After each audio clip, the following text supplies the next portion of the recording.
La vraie grandeur ne se réside pas dans la force. Il était une fois, au cœur de la grande forêt africaine, un animal discret, peu bavard et pourtant très sage, le pangolin. Protégé par son armure d'écaille, il marchait seul, silencieux, toujours en paix avec les autres. Tandis que le lion se vantait de sa force, que le singe se moquait de tout le monde et que l'antilope se glorifiait de sa vitesse, le pangolin restait humble, préférant observer et écouter.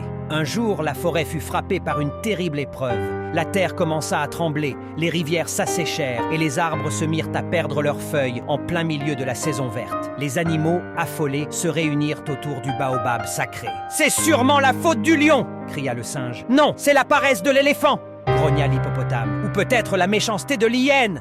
ajouta l'antilope. Chacun accusait l'autre, mais aucun ne trouvait de solution. Alors, une voix douce mais ferme s'éleva de l'ombre. C'était celle du pangolin. « Mes frères, dit-il calmement, la terre ne se nourrit plus de notre respect. Depuis quelque temps, nous ne faisons que gaspiller, détruire et nous quereller. La terre qui nous porte et nous nourrit se fâche. J'ai appris d'elle un secret. Si nous voulons retrouver l'harmonie, il faut que chacun offre un acte de gratitude, non pas par orgueil, mais par amour. Les animaux se turent. C'était la première fois que le pangolin parlait lors d'une assemblée. Par respect pour sa sagesse, ils acceptèrent d'écouter. Alors, le lion promit de ne plus attaquer inutilement. L'éléphant jura de ne plus piétiner les jeunes pousses. Le singe s'engagea à ne plus se moquer des faibles. Et chaque animal offrit un geste d'humilité. Lorsque vint le tour du pangolin, il s'enroula sur lui-même et dit « Je ne possède pas de grande force ni de belles cornes, mais je sais une chose, protéger ce qui est fragile. Je donne ma carapace comme symbole de protection pour la forêt. » À cet instant, la terre cessa de trembler. Les rivières se remplirent à nouveau et les arbres reverdirent. Les animaux comprirent que ce n'était ni la force, ni la vitesse, ni la ruse qui sauvèrent la vie, mais le respect,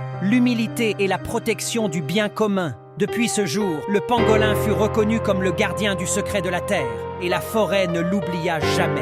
La vraie grandeur ne réside pas dans la force ou l'orgueil, mais dans la capacité à protéger et à respecter ce qui nous entoure.